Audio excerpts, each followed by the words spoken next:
Salve, salve, salve, salve, salve, salve, salve, salve, salve! Seja muito bem-vindo, seja muito bem-vinda a mais uma aula do nosso curso de eletromagnetismo.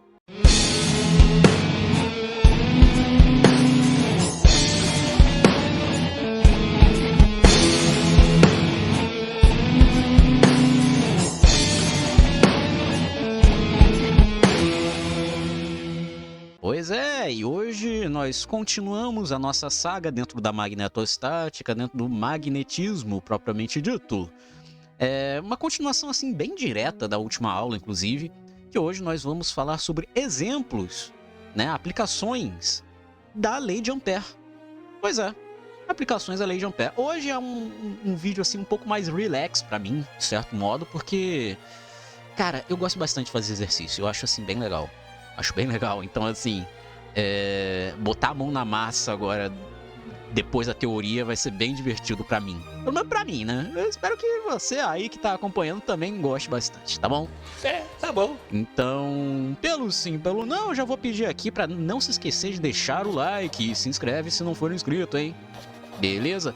Ah, e por favor, não esqueça de ativar o sininho. Por algum motivo, o YouTube resolveu não avisar ninguém quando tá saindo o vídeo. Então, assim, já confere pra ver se o seu sininho tá ligado, tá aceso. Porque, assim, pelo sim, pelo não, seguro morreu de velho. Não é fenomenal? Né? Então, é isso. Ah, sim.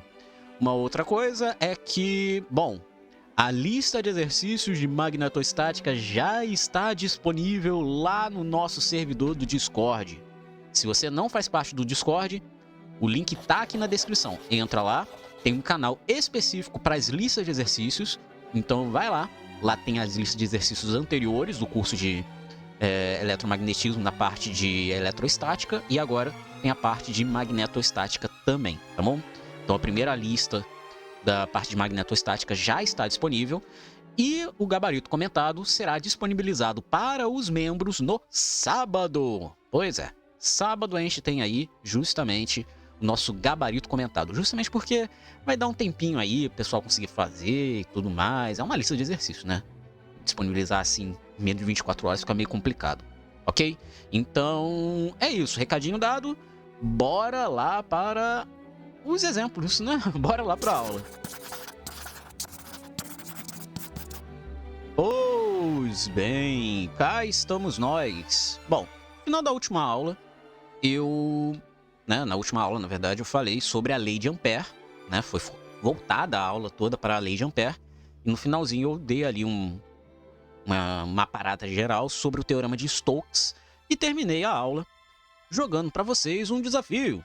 Como provamos a validade da lei de Ampère para correntes estacionárias? Como é que a gente sabe que a lei de Ampère é válida para correntes estacionárias, né? Pelo menos da forma que foi descrita, né? Bom, eu deixei isso para vocês ficarem pensando, matutando ao longo da semana, né? De um vídeo para se você tá fazendo maratona desses vídeos, então assim, não levou muito tempo, né? Mas, enfim, eu fiz essa questão. Então, como que a gente prova isso? A gente vai provar a partir da própria lei de Ampère, no caso, a lei de Ampère diferencial. Então vamos recordar aqui o que a lei de Ampère diferencial diz.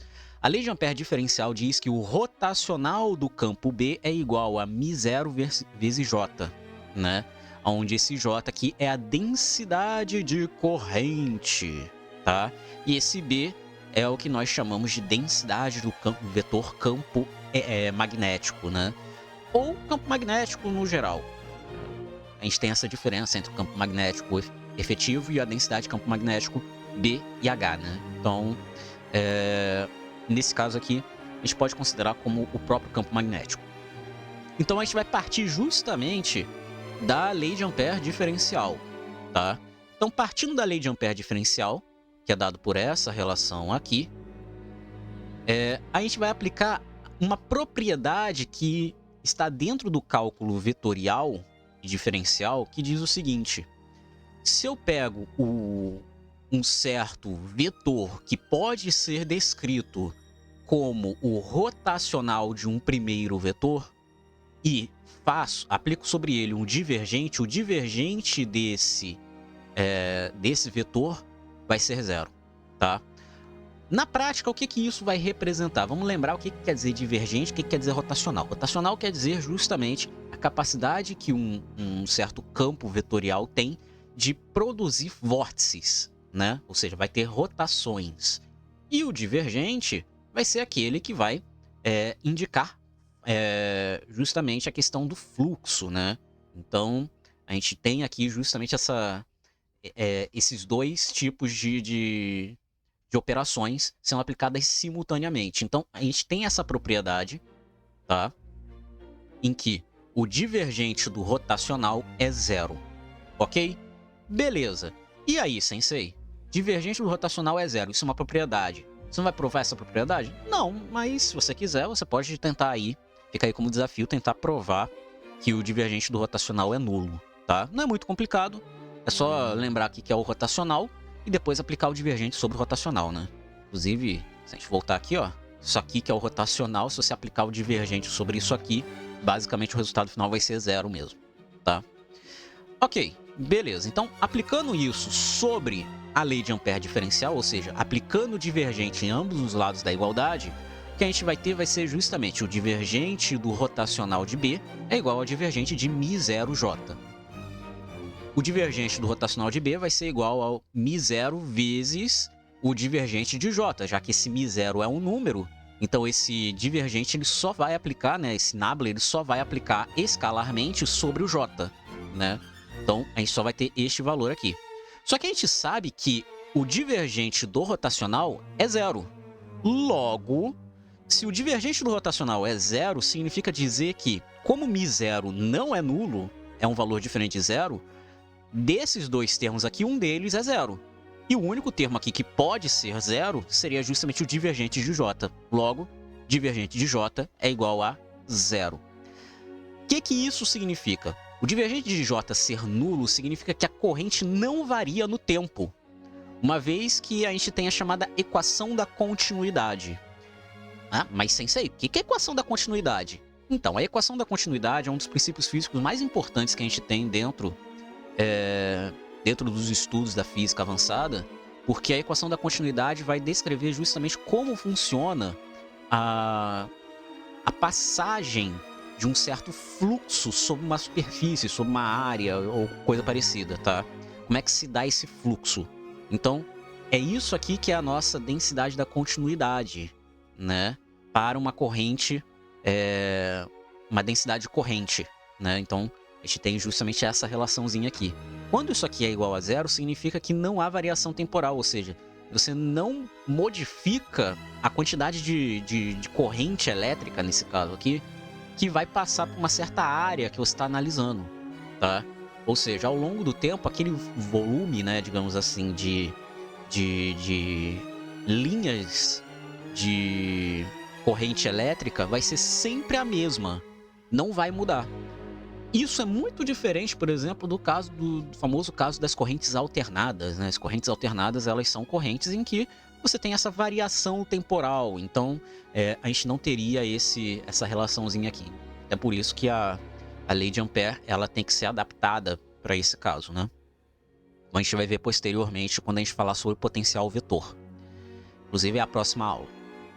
Ok, então, sabendo disso aqui, a gente acaba chegando na situação em que, como o divergente de J é igual a zero, isso implica que a corrente ela é invariante temporalmente. Logo, a gente fala de uma corrente que ela é estacionária, tá?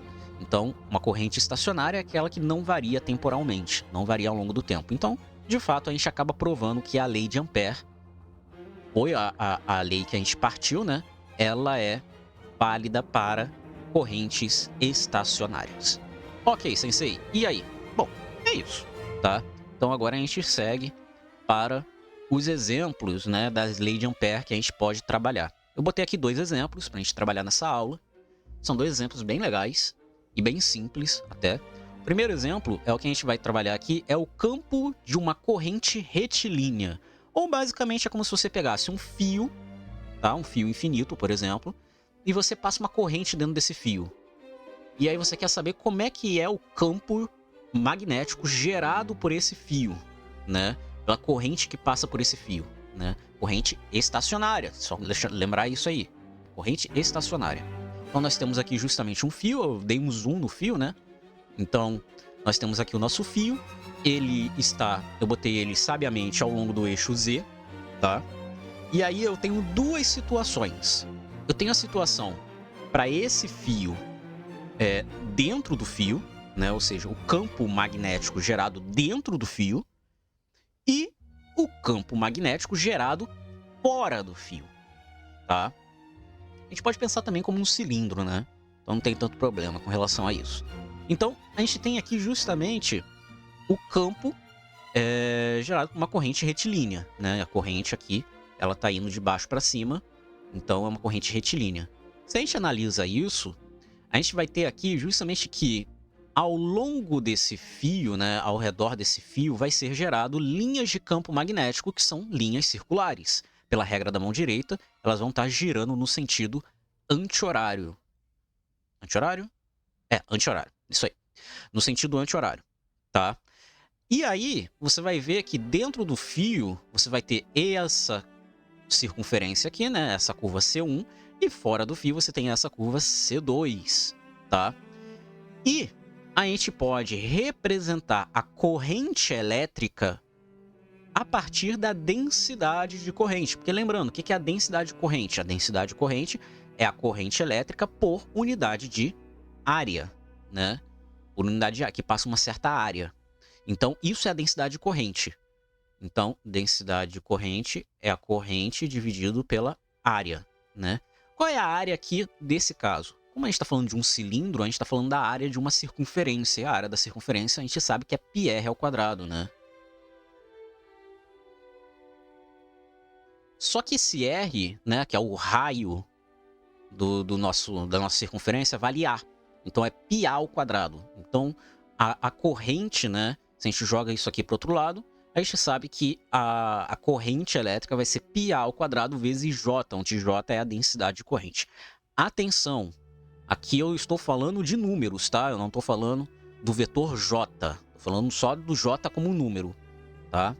Isso aí a gente pode trabalhar aqui em esse J como vetor tranquilamente, se a gente parar para pensar que ele está ao longo de Z positivo nesse caso, né? Mais Z chapéu. Se fosse no contrário, seria menos Z chapéu. Ok. Como B invaria dentro de cada curva CN, isso é verdade, porque dentro de cada curva aqui, o valor de B é o mesmo, né? Cada curva, o valor de B é o mesmo. Então, aqui em C1 você tem um valor de B, aqui em C2 você tem outro valor de B, tá? Só que ao longo de C2 o valor de B é o mesmo, e ao longo de C1 o valor de B é o mesmo também, ele não muda, tá? É invariante dentro de cada curva C. E usando coordenadas cilíndricas, o que é coordenadas cilíndricas? São as coordenadas no qual você tem o Z, né? Você tem o Z aqui como uma coordenada fixa, e aí como é um cilindro, você tem um raio do cilindro dado por ρ, e você tem um ângulo que é dado por φ, né? Então, em coordenadas cilíndricas, ao invés de você usar x, y, z, você usa ρ, φ e z, tá? Z é para altura e ρ e φ é para descrever justamente essa circunferência de base.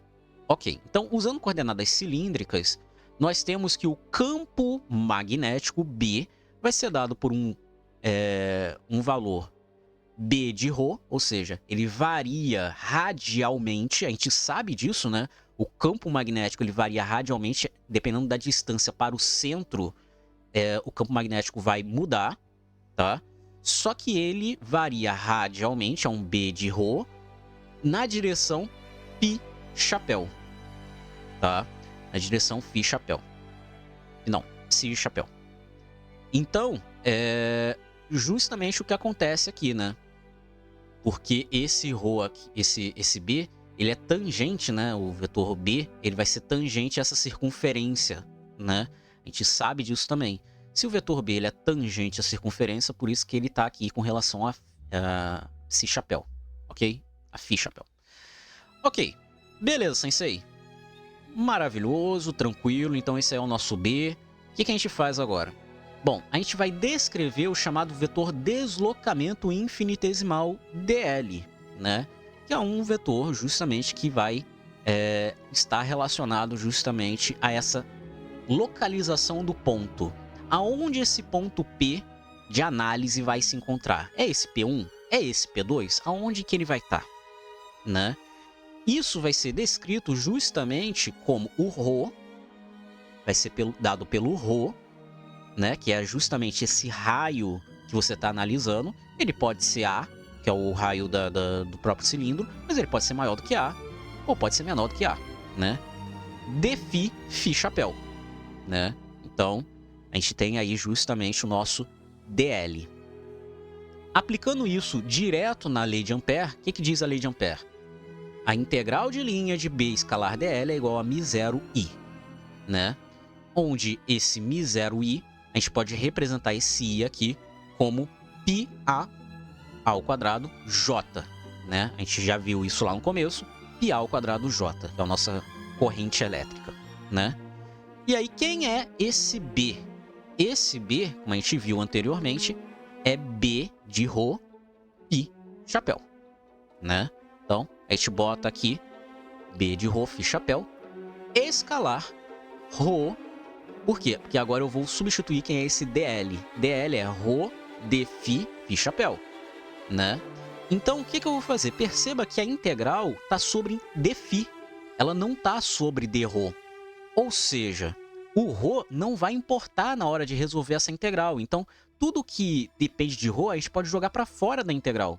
E outra coisa é que você tem um produto escalar aqui, que o resultado vai ser um número, de um versor por ele mesmo. É φ chapéu escalar φ chapéu. E o resultado disso é 1. Isso é uma propriedade que a gente tem dentro dos versores, né? O produto escalar de um versor por ele mesmo é sempre 1. E o produto escalar de um versor por outro versor que não é ele mesmo é 0, né? Então, nesse caso aqui, isso aqui vai dar 1. Então, o que vai sobrar aqui vai ser B de ρ, ρ, integral de linha de dφ é igual a μ0 π ao quadrado j. A integral de linha de dφ, basicamente, é você integrar sobre toda a circunferência. E a circunferência como um todo, esse φ aqui, ele vai variar de quanto até quanto? Ele vai variar de 0 a 2π, que é uma volta completa na circunferência, né? Então, significa que, se a gente pega aqui a integral de linha, a integral fechada de dφ, isso aqui é a mesma coisa que 2π, porque é uma volta completa, né? Isso aqui vai ser 2π, né? Então, isso aqui vai ficar B de ρ, ρ, 2π é igual a μ0 π ao quadrado j. Ok, e aí, sensei? Aí é só uma organização, né? Eu quero saber quem é esse B, que é o nosso campo magnético. B de ρ vai ser μ0 π ao quadrado j sobre 2π ρ. Aí, o que eu vou fazer aqui? Vou eliminar esse π com π, né? Vai sobrar μ0 ao quadrado j sobre 2ρ. Só que aí tem uma questão. Isso aqui é válido para quando ρ é maior do que A. Ou seja, quando a gente considera essa curva aqui, a curva C, maior do que o raio do cilindro, ou maior do que o raio do fio, né, que a gente está trabalhando. E aí a gente vai ter que o campo magnético vai ser dado por isso aqui. Ok, beleza, maravilhoso. Mas dentro, e quando o ρ for menor do que esse A, né? Então a gente tem que analisar isso de uma outra forma. A gente sabe que a corrente vai ser dada por I é igual a π ρ ao quadrado j, né? Aliás, desculpa. Não é corrente, não. A gente já sabe que π ρ ao quadrado j a gente pode reescrever esse j em termos justamente de quem em termos da corrente, né? De fato, se você parar para pensar, o I interno, né? Ou seja, a corrente que passa dentro da curva, vamos supor aqui a curva C1, a correntinha que passa aqui dentro não é a corrente total, é uma parte da corrente, certo? E essa parte da corrente depende justamente desse raio ao quadrado, né? Então, vai ser a área vezes a densidade de corrente. Então, é π ρ ao quadrado J. Aonde esse J, ele vai ser o J total, né? Esse J total é a mesma coisa que I sobre o π A ao quadrado, né? Ou seja, eu só reescrevi este termo aqui, ó. Este termo aqui.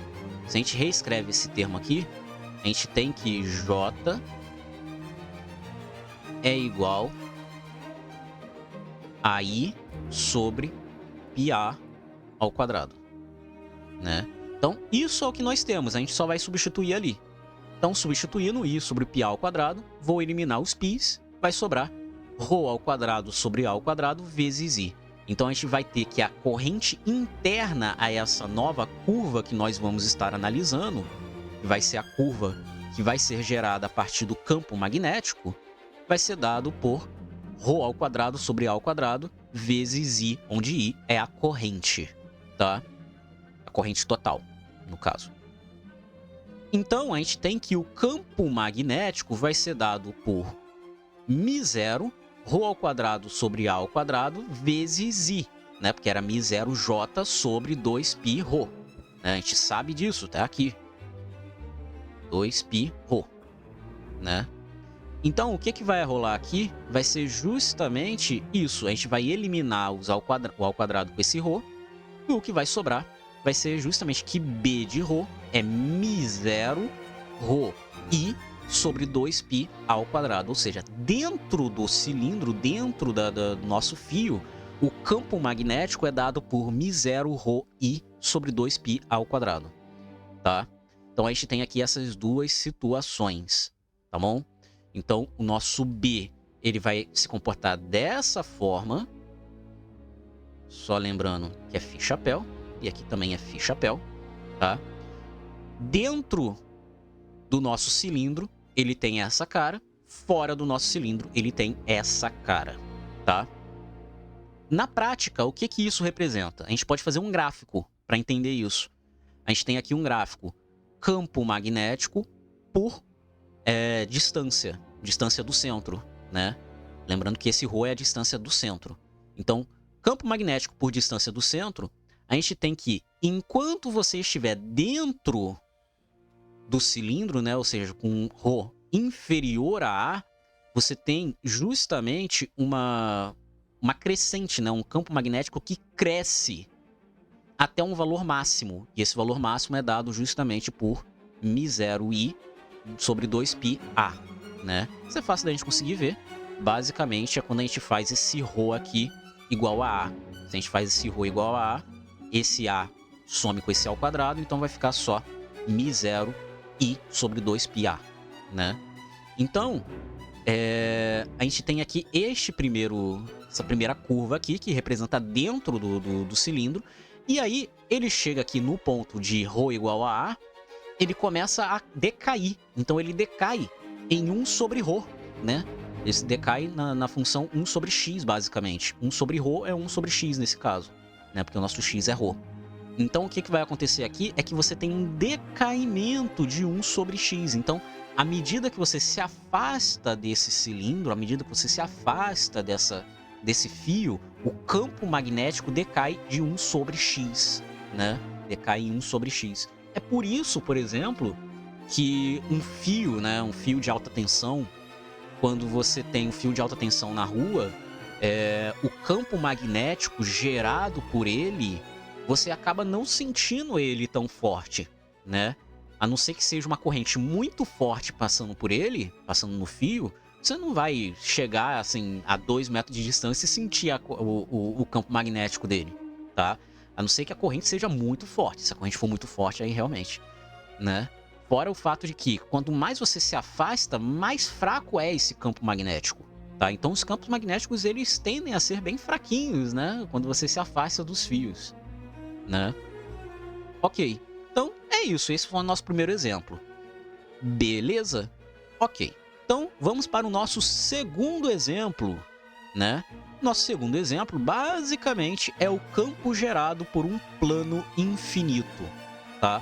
A gente teve um fio infinito, agora a gente tem um plano infinito. Então, agora você tem uma superfície, né? A gente diz que é infinito, mas na prática a gente nunca encontra uma coisa 100% infinito. Mas a gente pode pegar, por exemplo, uma chapa de ferro e considerar o centro dela, né? Pegar uma pequena área no centro dela.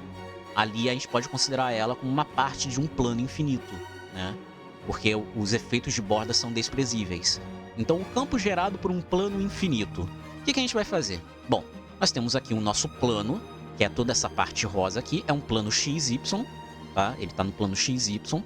E aí eu vou pegar aqui, justamente, que existe uma densidade de corrente K, tá? Uma densidade de corrente sobre esse plano infinito. E essa densidade de corrente, ela vai estar na direção X chapéu, positivo, tá? Então ela vai fazer sempre esse sentido aqui. Ok, sensei, e aí? Bom, a primeira pergunta que você tem que se fazer nesse caso é: para onde vai apontar o campo B? Porque no caso do fio, era fácil.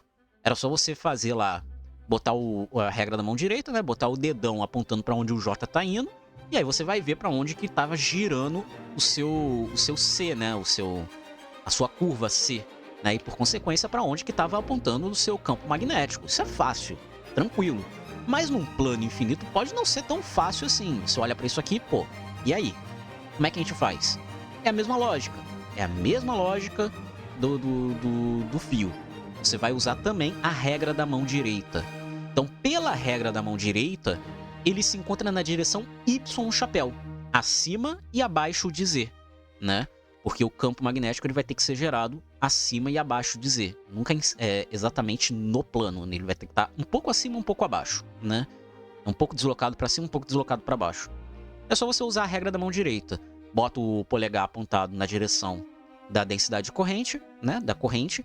E aí você vai ver para onde que os outros dedos vão estar apontando. Você vai ver que eles vão estar apontando na direção Y chapéu, né? E aí se você bota acima do plano, né? Acima do plano, ele vai estar apontando para a direção menos Y chapéu. Abaixo do plano, o seu polegar vai estar apontando para cá. Só que a sua palma vai estar voltada para cima e, por consequência, o vetor campo magnético vai estar apontado para a direita, né? Vai estar para a parte positiva de Y. Então, bem simples a gente conseguir pensar, beleza? Então, o campo magnético tá assim, a gente determina ele dessa forma. Então, vamos usar aqui a lei de Ampère. Então, pela lei de Ampère, nós sabemos que a integral de linha, né, a integral fechada de B escalar dl é igual a μ0i. Ok. Só que a gente sabe que o campo magnético ele tem que ser constante. Ele vai ser constante ao longo de toda a superfície, porque é um plano infinito. Isso quer dizer o quê? Que ao longo de todo o plano, o campo magnético ele não varia, ele vai ser o mesmo, ele não vai depender de uma distância radial, nem nada disso, não vai depender de ângulo, nem nada disso, que nem aconteceu aqui no caso do fio. No caso do fio, você tinha que o B, ele dependia de ρ, né? Até por isso ele aparece também uma dependência com φ, né? Ele depende de ρ e de φ. Então, assim, no caso do plano, você não depende disso, que é uma geometria um pouco mais simples, né? Então, o que vai acontecer aqui é justamente o fato de que esse B ele vai para fora. Então, a única coisa que vai sobrar aqui é que, como esse B aqui ele tá na direção, ele vai estar na direção Y chapéu, né? A gente já viu isso, vai estar ou mais Y chapéu ou menos Y chapéu, dependendo de como você analisa. Você tem que ver para onde que vai estar esse DL, né? Esse DL é o elemento justamente de deslocamento. O elemento de deslocamento, se a gente voltar aqui, é um elemento que, olha só que interessante, é um elemento que vai estar perpendicular, né, ao nosso vetor K. Então isso quer dizer que simplesmente ele vai estar na mesma orientação do nosso vetor B, né? Só que a gente tem que levar em consideração o seguinte: esse vetor de deslocamento você vai ter que analisar acima do plano e abaixo do plano. Porque a gente sabe que esse B ele vai para o eixo Y negativo quando está acima do plano e no eixo Y positivo quando ele está abaixo do plano. A gente viu isso pela regra da mão direita. Ou seja, existem dois valores de B possíveis aqui. Então o que você vai ter que analisar é que esse vetor de deslocamento ele vai ter que ter um vetor de deslocamento acima do plano e abaixo do plano. E aí é fácil, né? Como esse vetor de deslocamento ele vai estar na mesma orientação do vetor B, você pode analisar isso, né? Ele vai estar perpendicular, como eu falei, ao vetor K. Se ele é perpendicular ao vetor K, significa que ele está na direção Y, né? Então, ou ele vai ser assim, ou ele vai ser assim, né? Então, por conta disso, a gente vai ter ali que você vai ter só uma integral de dl. E a integral de dl é o próprio L, né? É o próprio valor de L, né, que você está analisando. Só que como são dois valores possíveis, por isso que aparece um número 2 aqui. Então é 2 vezes L. Então, essa integral aqui vai dar B2L é igual a μ0i. Onde esse I nada mais é do que a densidade de corrente K vezes o nosso L, né? A nossa, nosso deslocamento, a nossa distância linear, né? Então, a gente vai ter que esse I é KL. A gente pode eliminar o L dos dois lados, passar esse 2 para o outro lado dividindo, ou, matematicamente falando, cadê os matemáticos aí para não quererem me enforcar, por favor, né? Dividir ambos os lados por 2, né? Isso vai dar que B, em módulo, vai ser μ0K sobre 2. E aí, a gente tem justamente essa situação. O vetor B, ele vai ser mais μ0K sobre 2 y chapéu, para quando você está abaixo do eixo Z, né? Ou seja, está na parte inferior do plano. E ela vai ser menos μ0K sobre 2 y chapéu para quando você está acima do eixo Z, tá? Então é bem interessante isso. E aí, se você parar para pensar, a gente está falando aqui de dois valores que são constantes, né? Se a gente for fazer aqui o gráfico, ao vivaço para vocês, ao vivaço entre aspas, né? Porque isso aqui é uma videoaula gravada, então eu estou fazendo agora de última hora, né? Então, nós temos aqui, ó... deixa eu ver... Ao longo de qual distância...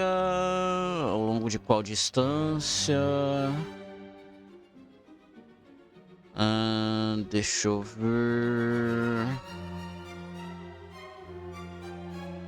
O B, ele... XY, né? Então a gente pode colocar Y aqui. Tá? E aí, olha só que interessante. Vai ser um valor aqui, vai ser um valor aqui. Esse valor aqui. Esse valor aqui é μ0K sobre 2. E aqui é menos μ0K sobre 2. Tá? Então, ao longo de Y, ele é constante. Beleza? Então, é bem interessante isso, né?